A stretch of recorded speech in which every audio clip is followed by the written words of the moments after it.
أعوذ بالله من الشيطان الرجيم. بسم الله الرحمن الرحيم. لن يستنكف المسيح أن يكون عبدا لله ولا الملائكة المقربون ومن يستنكف عن عبادته ويستكبر فسيحشرهم إليه جميعا. سورة النساء آیت نمبر 172. آج کی یہ آیت بھی اہل کتاب نصارہ سے متعلق ہے. حضرت عیسیٰ علیہ السلام، ان کے بارے میں کل بھی آپ نے سنا کہ وہ بڑی تعظیم اور عظمت کے لائق اور مستحق تھے. ایک تو یہ کہ وہ معجزانہ طور پر اللہ تعالیٰ کے امر اور حکم کلمہ کن سے بغیر باپ اور والد کے پیدا ہوئے. ایک تو اس وجہ سے وہ تعظیم اور عظمت کے مستحق تھے. نمبر 2، ان کے بڑے عظیم الشان معجزے تھے. قرآن کریم میں متعدد مقامات پر ان کے معجزات کا تذکرہ ہے کہ وہ بے جان میں کسی پرندے کے مجسمے میں اللہ کے حکم سے روح ڈال دیتے تھے، پھونک دیتے تھے. وہ پرندہ، جانور کوئی بھی ہو، اس میں روح آ جاتی تھی. مردوں کو زندہ کر دیتے تھے بإذن اللہ. لا علاج بیماریوں کی اللہ کے حکم سے ان کے ہاتھ میں شفا ہوتی تھی. تو اس طرح کے معجزات، ان کی وجہ سے بھی حضرت عیسیٰ علیہ السلام تعظیم اور عظمت کے مستحق تھے. چنانچہ حضرت عیسیٰ علیہ السلام کے بارے میں تعظیم، عظمت، اس کا حکم، لیکن اہل کتاب کے ایک گروہ نے اس تعظیم اور عظمت میں غلو سے کام لیا، اور نعوذ باللہ حضرت عیسیٰ علیہ السلام کو بعض نے خدا کہہ دیا، بعض نے خدا کا بیٹا کہہ دیا، یعنی معبود اور الہہ خدا کے درجے تک پہنچا دیا.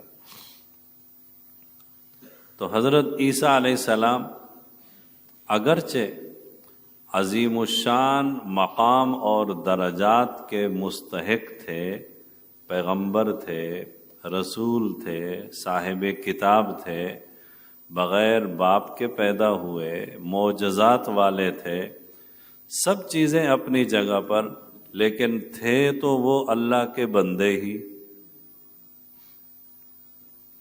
ان عظیم الشان درجات اور کارناموں کی وجہ سے وہ عبدیت سے نہیں نکلے، لیکن عیسائیوں نے، نصارہ نے غلو کیا اور انہیں عبدیت سے نکال کر خدا تعالیٰ کے معبود ہونے کے درجے تک پہنچا دیا.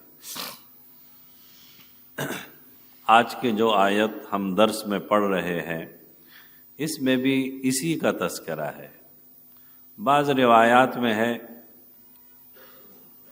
کہ کچھ نصارہ آپ صلی اللہ علیہ وسلم کی خدمت میں آئے، عیسائی. مفسرین نے نجران کے عیسائیوں کا تذکرہ کیا ہے. انہوں نے آ کر کہا رسول اللہ صلی اللہ علیہ وسلم سے کہ آپ ہمارے صاحب کی توہین کرتے ہیں، تو آپ صلی اللہ علیہ وسلم نے فرمایا کیا مطلب؟ تو کہنے لگے عیسائی کہ آپ ہمارے صاحب یعنی عیسیٰ علیہ السلام ان کو آپ عبد کہتے ہیں۔ عبد کا مطلب ہے بندہ، اللہ کا بندہ۔ تو آپ صلی اللہ علیہ وسلم نے فرمایا اس میں تو حضرت عیسیٰ علیہ السلام کی کوئی توہین نہیں ہے، عبد کہنے میں کون سی توہین ہے؟ عبد کہنا کسی کی تعظیم کے کون سا خلاف ہے؟ عبدیت کس کی شان کے خلاف ہے؟ اسی سلسلے میں قرآن کریم کی یہ آیت نازل ہوئی، لن یستنکف المسیح ان یکون عبدا للہ، کہ عیسائیوں نے حضرت عیسیٰ علیہ السلام میں عظیم الشان اور بڑے بڑے کارنامے اور معجزات دیکھ کر یہ سمجھا کہ عیسیٰ علیہ السلام کو عبد کہنا حضرت عیسیٰ علیہ السلام کی توہین ہے، ان کی شان میں گستاخی ہے، ان کی شان کو گھٹانا ہے۔ عبد کہنا حضرت عیسیٰ علیہ السلام کے لیے عار ہے، توہین ہے۔ تو قرآن کریم نے یہ جواب دیا کہ نہیں، حضرت عیسیٰ مسیح ابن مریم علیہ السلام وہ اللہ کے عبد ہو جائیں، اس میں حضرت عیسیٰ علیہ السلام کوئی عار نہیں سمجھتے اور نہیں سمجھیں گے۔ یعنی بالفرض اگر حضرت عیسیٰ علیہ السلام سے یہ کہا جائے کہ آپ کو اللہ کا عبد ہونے میں کوئی عار ہے، کوئی شرم ہے، کوئی توہین ہے آپ کی، تو حضرت عیسیٰ علیہ السلام اس سلسلے میں فرمائیں گے، جواب دیں گے کہ نہیں، مجھے عبد اللہ ہونے میں، اللہ کا عبد ہونے میں کوئی عار نہیں۔ لن یستنکف المسیح ان یکون عبدا للہ۔ اور پھر عیسائیوں نے حضرت عیسیٰ علیہ السلام کے بارے میں یہ معجزات دیکھیں تو انہیں اللہ کا عبد کہنے میں عار محسوس کرنے لگے۔ اللہ نے فرمایا فرشتے جو کہ حضرت عیسیٰ علیہ السلام سے بھی بڑے بڑے کام کرتے ہیں، بعض فرشتوں نے اللہ کے عرش کو اٹھایا ہوا ہے، بعض فرشتے نظام چلاتے ہیں، اللہ کے حکم کے مطابق بہت سارے نظام اور بہت سارے امور اور معاملات نمٹاتے ہیں۔ ان کی قوت، ان کی طاقت، ان کی عبادت، ان کے کارنامے عجیب و غریب۔ حضرت جبرائیل علیہ السلام نے ایک پر مارا تو قوم لوط کی ساری بستیاں اٹھا کے آسمان فضا میں لے گئے، آسمان کی طرف، اور دوبارہ پلٹ کر نیچے پھینک دی۔ ان میں ایسی قوت، ایسی طاقت، ان میں ایسی صلاحیت، لیکن وہ فرشتے بھی اپنے آپ کو اللہ کا عبد اور اللہ کی مخلوق کہنے میں کوئی عار نہیں سمجھتے۔ اور اس میں مشرکوں کے اس عقیدے کی بھی تردید ہے جو فرشتوں کو اللہ کی بیٹیاں کہا کرتے تھے، اور بعض مشرکوں نے فرشتوں کو اپنا معبود بنا لیا کہ فرشتے اتنی صفات کے مالک ہیں اور اتنے کارنامے ہیں ان کے، اور اتنی ان میں صلاحیت اور قدرت اور طاقت ہے، لہٰذا انہیں معبود کا درجہ دے دیا۔ اللہ نے فرمایا نہیں، نہ حضرت عیسیٰ علیہ السلام کو اللہ کا عبد ہونے میں عار ہے، اور نہ ہی فرشتوں کو جو کہ مقربین ہیں، اللہ کے فرشتے، اللہ کے مقرب، انہیں بھی اللہ کا عبد ہونے میں کوئی عار نہیں ہے۔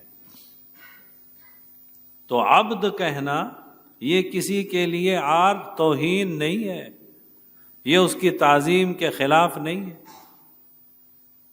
بلکہ جو شخص جتنا عبدیت کرے گا جتنا عاجزی دکھائے گا، جتنا اللہ کی عبادت کرے گا، اتنا بلند ہوتا جائے گا، اتنا اللہ کے قریب ہوتا جائے گا۔ ابدیت عار نہیں ہے کہ بندہ نیچے گر گیا، درجے میں نیچے ہو گیا، کمتر ہو گیا، اس کی توہین ہو گئی، نہیں، ابدیت تو انسان کی معراج ہے۔ حضرت شیخ الاسلام حضرت مفتی محمد تقی عثمانی صاحب زید مجدہم اپنی تفسیر آسان تفسیر میں لکھتے ہیں کہ ابدیت میں تو بندے کی معراج ہے۔ جتنا بندے میں ابدیت عاجزی آتی جائے گی، اتنا بندے کا درجہ بلند ہوتا جائے گا۔ معراج کا معنی بلند ہونا، اوپر ہونا۔ یہی وجہ ہے کہ حضور نبی پاک صلی اللہ علیہ وسلم کو معراج کرایا گیا، اور معراج کے تذکرے میں اللہ رب العزت اپنے پیغمبر صلی اللہ علیہ وسلم کے لیے جو لفظ استعمال فرماتے ہیں وہ بھی عبد کا ہے۔ سبحان الذی اسری بعبدہ لیلا من المسجد الحرام الی المسجد الاقصی۔ برادر محترم، میرے بڑے بھائی حضرت مولانا قاری سید احمد صاحب ثاقب، ان کی ایک کتاب ہے خطبات پر، تو انہوں نے خطبات ثاقب میں ایک بڑا عجیب نکتہ لکھا ہے، طلباء کرام ذہن نشین کر لیں، کہ جہاں کہیں اللہ رب العزت نے حضور نبی پاک صلی اللہ علیہ وسلم پر اپنے کسی خصوصی فضل اور انعام کا تذکرہ فرمایا، تو وہاں اللہ تعالیٰ نے حضور صلی اللہ علیہ وسلم کو عبد سے ذکر فرمایا۔ سورہ بقرہ میں ہے، اللہ رب العزت نے حضور صلی اللہ علیہ وسلم پر قرآن پاک نازل فرمایا، عظیم الشان کتاب، جلیل القدر کتاب، فصیح و بلیغ کتاب، اور چیلنج دیا پوری انسانیت کو، پورے عالم کو، کہ تمہیں اگر اعتراض ہے کہ یہ قرآن اللہ کا کلام نہیں ہے تو اس جیسا کچھ حصہ بنا کے لاؤ، کوئی آیت بنا کے لاؤ، اس جیسی کوئی سورت بنا کے لاؤ، 10 سورتیں بنا کے لاؤ، کچھ حصہ بنا کے لاؤ۔ تو عظیم الشان کتاب، چیلنج والی کتاب، فصیح و بلیغ کتاب، جب اس کا تذکرہ اللہ فرماتے ہیں کہ ہم نے حضور صلی اللہ علیہ وسلم پر ایسی کتاب نازل فرمائی، تو وہاں اللہ کیا فرماتے ہیں؟ وَإِن كُنتُمْ فِي رَيْبٍ مِّمَّا نَزَّلْنَا عَلَىٰ عَبْدِنَا فَأْتُوا بِسُورَةٍ مِّن مِّثْلِهِ۔ عظیم الشان انعام کا تذکرہ ہے، فضل و کرم کا تذکرہ ہے، تو قرآن نے عبد کا ذکر فرمایا۔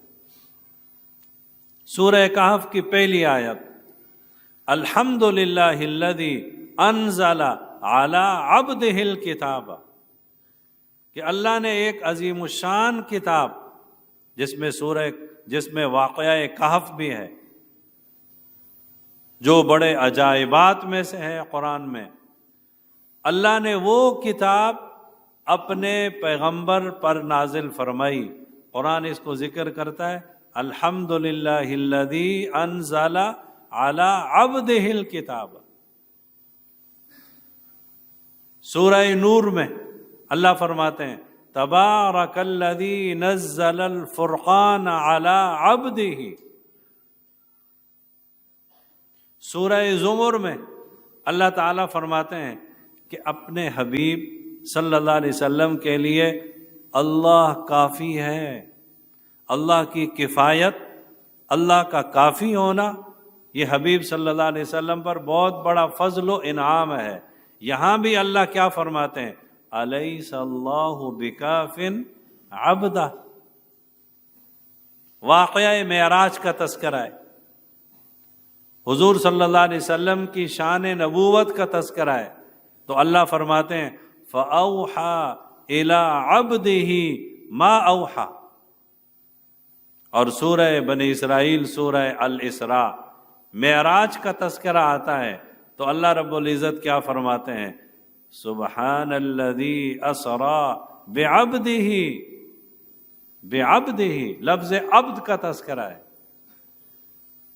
تو یہاں اللہ رب العزت نے واقعہ معراج میں فرمایا بعبدہ، دنیا کو اشارہ کر دیا کہ کہیں لوگ حضور صلی اللہ علیہ وسلم کے بارے میں بھی اسی طرح غلط فہمی اور غلو کا شکار نہ ہو جائیں، جیسے عیسائی حضرت عیسیٰ علیہ السلام کے بارے میں غلو کا شکار ہو گئے کہ حضرت عیسیٰ علیہ السلام کے ایسے معجزات، حضرت عیسیٰ علیہ السلام کے ایسے کارنامے، لہٰذا وہ عبد نہیں ہیں، وہ ابن اللہ ہیں یا وہ خدا ہیں۔ تو واقعہ معراج میں اللہ نے فرمایا بعبدہ، اور پوری انسانیت کو، پورے عالم کو سمجھا دیا کہ ایسا نہ ہو کوئی اتنے محیر العقول، اتنے عظیم الشان معجزے کہ آپ صلی اللہ علیہ وسلم معراج میں جاتے ہیں، بیت اللہ سے بیت المقدس پہنچتے ہیں، ایک آسمان، دو، تین، چار، پانچ، چھ، سات آسمانوں تک پہنچتے ہیں، سدرۃ المنتہا میں جاتے ہیں، عرش کے قریب تک پہنچتے ہیں، جنت دوزخ کو دیکھتے ہیں، ملائے اعلیٰ تک پہنچتے ہیں، حق تعالیٰ کا قرب حاصل کرتے ہیں۔ کہیں کسی کے وہم و گمان اور خیال میں نہ آئے کہ حضور صلی اللہ علیہ وسلم تو اتنے بڑے معجزات والے تھے لہٰذا وہ ابدیت سے نکل گئے۔ اللہ نے فرمایا نہیں، مخلوق میں سے جس کو بھی میں چاہے جتنے بڑے درجات دے دوں وہ مخلوق عبد ہی رہے گی، وہ پیغمبر عبد ہی رہے گا۔ سبحان الذی اسرا بعبدہ، وہ عبد ہے، اللہ فرماتے ہیں میں معبود ہوں، وہ ساجد ہے میں مسجود ہوں، وہ مخلوق ہے میں خالق ہوں۔ تو عبدیت یہ کسی کی تعظیم کے خلاف نہیں ہے، بلکہ عبدیت میں تو بندے کی معراج ہے۔ حدیث شریف میں کیا آتا ہے کہ بندہ اللہ کے سب سے زیادہ قریب سجدے کی حالت میں ہوتا ہے۔ اقرب ما یکون العبد، انسان سجدے میں ہے تو اللہ کے سب سے زیادہ قریب ہے۔ اب دیکھیں سجدے میں کتنی عبدیت ہے، کتنی عاجزی ہے، کتنی تواضع ہے اور کتنی لذت ہے، کتنا مزہ ہے۔ انسان جب اللہ کے کتنا قریب ہو گیا تو کتنا مزہ ہے، سجدے میں کتنا مزہ ہے۔ ایک بزرگ تھے، نماز پڑھتے تھے تو لمبا سجدہ، لمبا سجدہ، سجدہ سجدہ۔ تو کسی نے پوچھا حضرت آپ سجدہ بہت لمبا کرتے ہیں، تو فرمانے لگے کہ سجدے میں جو لذت اور مزہ ہے نا کسی اور چیز میں نہیں ہے۔ مجھے ایسے لگتا ہے جیسے کہ میں نے حق تعالیٰ کے قدموں میں سجدہ کر رکھا ہے، اتنا مزہ اور اتنی لذت آ رہی ہوتی ہے کہ جب یہ محسوس کرتا ہوں تو اتنا مزہ اور اتنی لذت آ رہی ہوتی ہے کہ سر اٹھانے کو دل نہیں کرتا، دل کرتا ہے بس سجدے میں پڑا رہوں، زندگی بھر پڑا رہوں، اتنا مزہ ہے سجدے میں۔ تو عبدیت، عبادت کرنا، عاجزی کرنا، تواضع کرنا، یہ تعظیم کے خلاف نہیں ہے۔ عبد ہونا کسی کی شان میں کمی نہیں ہے۔ اور ایک عالم نے بڑی عجیب بات کہی، بڑی عجیب بات کہا کہ مسلمانوں میں ایک عجیب فلسفہ ہے، مسلمانوں میں، باقی مذہبوں میں دیکھیں جو اپنے مذہب پر بہت زیادہ عمل کرتا ہے، یہودیوں کو دیکھیں، ہندوؤں کو دیکھیں، عیسائیوں کو دیکھیں، جس مذہب والے کو بھی دیکھیں، جو اپنے مذہب پر بہت زیادہ عمل کر رہا ہے تو ان کے مذہب میں اس شخص کی بڑی عزت ہوتی ہے۔ یہودیوں کو دیکھیں، ان کے جو راہب ہوتے ہیں ان کے جو عبادت کرنے والے ہوتے ہیں، جو ان کا اپنا انداز ہے، جو ان کے اپنے مذہب کے مطابق طریقے ہیں، جو سب سے زیادہ چلنے والے ہوتے ہیں، ان کے نزدیک وہ سب سے زیادہ پاپولر، سب سے زیادہ معزز، سب سے زیادہ احترام والے، سب سے زیادہ ان کی عزت ان کے معاشرے میں، ان کے مذہب میں، ان کے ہاں۔ لیکن مسلمانوں میں بڑا عجیب فلسفہ ہے کہ جو زیادہ نمازیں پڑھنے لگے، جو زیادہ عبادت کرنے لگے، جو زیادہ ذکر اذکار اور تلاوت کرنے لگے، تو لوگوں کی نظروں میں کیا آتا ہے؟ ارے پاگل ہو گیا، مجنون ہو گیا، جب بھی دیکھو بس نمازوں میں ہے، جب بھی دیکھو بس مسجد میں ہے، یار جب بھی دیکھو اس کے ہاتھ میں تسبیح ہے، ذکر اذکار میں لگا ہوا۔ یعنی ان کے مذاہب میں، دوسرے مذاہب میں جو زیادہ ان کے مذہب کے مطابق عبادت کرنے والا ہے تو بڑا پاپولر ہے، بڑا عزت والا ہے، اور مسلمانوں میں جو زیادہ عبادت کرنے والا ہوتا ہے، معاشرے میں اس کی عزت کم ہو جاتی۔ الٹی گنگا ہے، الٹی گنگا ہے۔ خیر، لوگوں کے ہاں اور معاشرے میں عزت ملنے نہ ملنے سے کیا ہے؟ اللہ کے ہاں اس کی عزت ہے، جس میں جتنی زیادہ ابدیت ہے، اللہ کے ہاں اس کی اتنی زیادہ تعظیم ہے۔ جو اللہ کا جتنا بڑا متواضع بندہ ہے، فرما بردار بندہ ہے، اللہ کے اتنے زیادہ قریب ہے، اللہ کو وہ بہت محبوب ہے۔ ان اکرمکم عند اللہ اتقاکم، اللہ کے ہاں اس کا بڑا مقام ہے۔ جو ذکر کرتا ہے وہ اللہ کے ہاں بہت بڑے مقام والا ہے، جو قرآن پڑھتا ہے وہ اللہ کے ہاں بڑے اعزاز والا ہے۔ تو قرآن والوں کا بڑا اعزاز ہے، ذکر کرنے والوں کا بڑا اعزاز ہے، عبادت کرنے والوں کا بڑا مقام ہے اللہ کے ہاں۔ تو ابدیت، عابد ہونا، عبادت کرنے والا ہونا، اللہ کا بندہ ہونا، اس میں کوئی آر نہیں ہے۔ عیسیٰ بن مریم علیہ السلام وہ بھی اس میں آر نہیں سمجھتے، فرشتے بھی آر نہیں سمجھتے، اور تو اور پیغمبر خدا صلی اللہ علیہ وسلم وہ بھی اس میں آر نہیں سمجھتے، جو اللہ کے سب سے زیادہ قریب ہیں، اللہ کے سب سے زیادہ محبوب ہیں، اللہ کے سب سے عظیم پیغمبر ہیں، اور اس کائنات پر سب سے بڑے درجے والے ہیں۔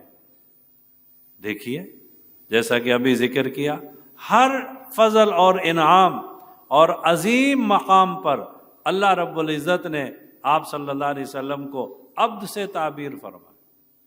ہم ہر نماز میں پڑھتے ہیں، اتحیات میں جب آتے ہیں تو کیا کہتے ہیں؟ اشہد، آگے کیا ہے؟ واشہد ان محمدًا عبدہ ورسولہ، عبدہ ورسولہ۔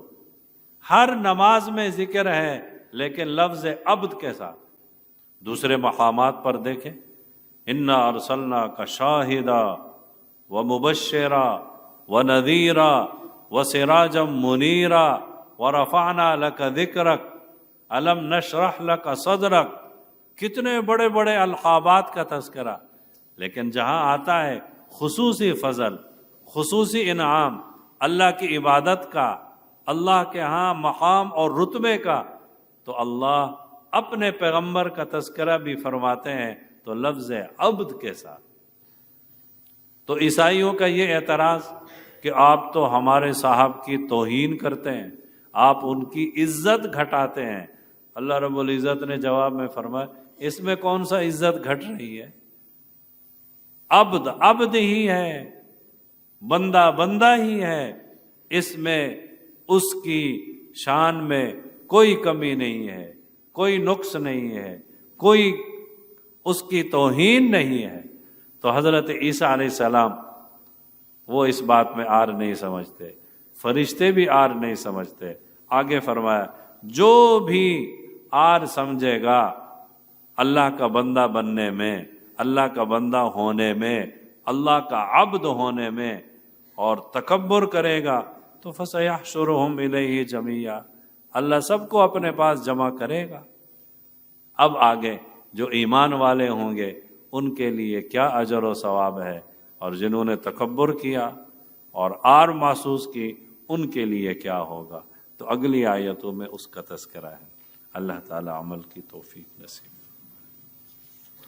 لن یستنکف المسیح، مسیح عیسیٰ علیہ السلام ہرگز اس کو عار نہیں سمجھتے، ان یکون عبدا للہ، کہ وہ اللہ کے بندے ہوں، اللہ کا بندہ ہونے میں وہ کوئی عار نہیں سمجھتے۔ ولا الملائکۃ المقربون، اور نہ ہی مقرب فرشتے۔ ومن یستنکف عن عبادتہ، اور جو بھی عار سمجھے اللہ کی بندگی سے، اللہ کی عبادت سے، ویستکبر، اور تکبر کرے، فسیحشرہم الیہ جمیعا، تو اللہ ان سب کو اپنے پاس جمع کرے گا۔